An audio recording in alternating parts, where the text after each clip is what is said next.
Nos encontramos con la asambleísta de la bancada de ADN, Valentina Centeno. Gracias por estar aquí. También un placer tenerla en los estudios de 24/7. No, muchas gracias a ti por la invitación. Bueno, asambleísta, muchas cuestiones que se han venido presentando en la asamblea y tenemos primero una asamblea totalmente diferente con la que empezamos el periodo del presidente Daniel Noboa. En los temas coyunturales más importantes, desde que vamos a empezar con el tema de Wilman Terán, ¿no?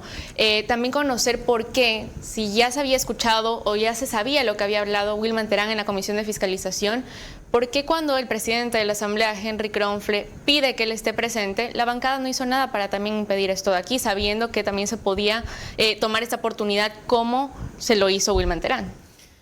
Bueno, creo que lo importante, más allá de la presencia de un privado de la libertad en la asamblea, que siempre es un bochorno para todos los asambleístas y para el país en general, lo importante es el resultado del juicio político y lo lamentable que es que tengamos legisladores que estén del lado de la corrupción, de la obstrucción a la justicia, de la impunidad, del crimen organizado y no del lado de la justicia.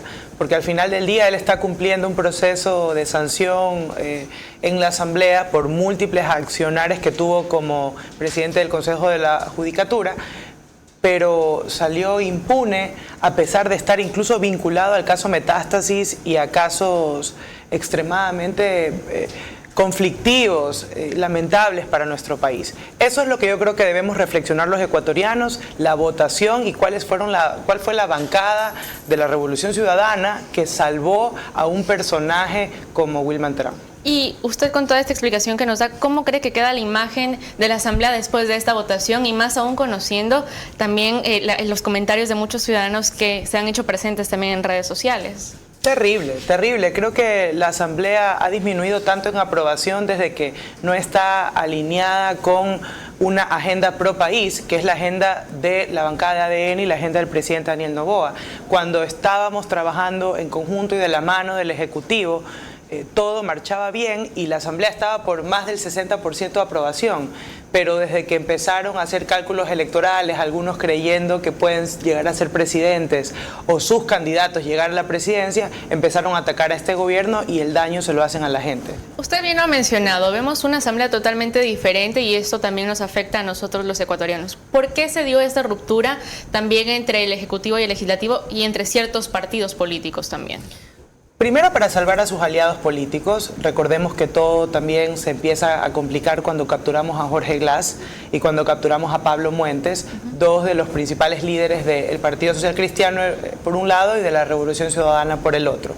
Y segundo, por cálculos electorales, por una elección que está a puertas en febrero del próximo año.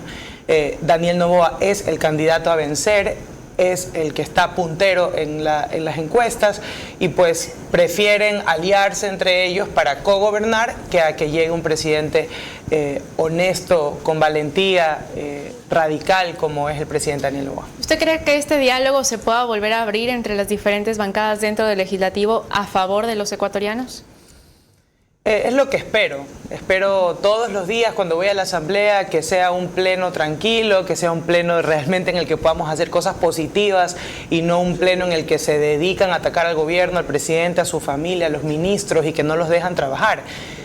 Es terrible convertirnos en la piedra en el zapato del Ejecutivo y que no dejemos trabajar a los ministros y a la canciller, por ejemplo, que lo que quieren es combatir las mafias, el narcoterrorismo, generar empleo y hacer las cosas bien en un país que recibimos con un gobierno que estaba en deuda, quebrado, con una situación fiscal deplorable y que el presidente Daniel Noboa ha logrado estabilizar. Un tema muy importante que usted acaba de tocar es justamente ese ataque a los ministros, ¿no? Se conoce que ya en este momento está en proceso el juicio político en contra de la canciller Gabriela Sommerfeld y se viene también el juicio político en contra de la ministra Mónica Palencia. En esta ocasión, o en el caso específico de Mónica Palencia, se plantean dos juicios políticos. Ustedes como bancada oficialista, ¿qué opinan de esto? ¿Se van a conseguir los votos para poder destituirlas de su cargo o enjuiciarlas políticamente? Vamos a defender a nuestra canciller y a nuestros ministros siempre, hasta el último momento.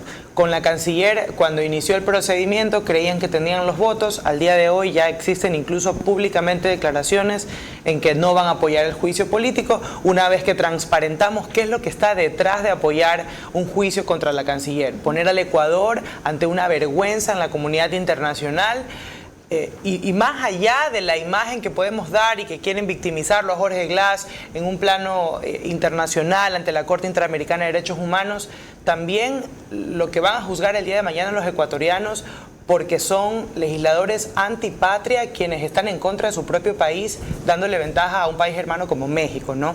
Entonces creo que cuando ya el debate se ahonda, se profundiza, ya pues también los legisladores ven un poco cuáles van a ser las consecuencias de votar a favor o en contra de un tema que puede el día de mañana ser negativo para ellos en las urnas. Bueno, estaremos también atentos a lo que pasa con la canciller y la ministra Palencia, pero ahora mucho se ha hablado y también por así decirlo, se ha criticado al gobierno de que en esta ocasión tienen personas muy jóvenes, es el caso suyo, tiene 27 años. ¿Usted qué opina de esto? ¿Cree que al estar rodeado en la asamblea de personas con un poco más de experiencia, ustedes están en desventaja?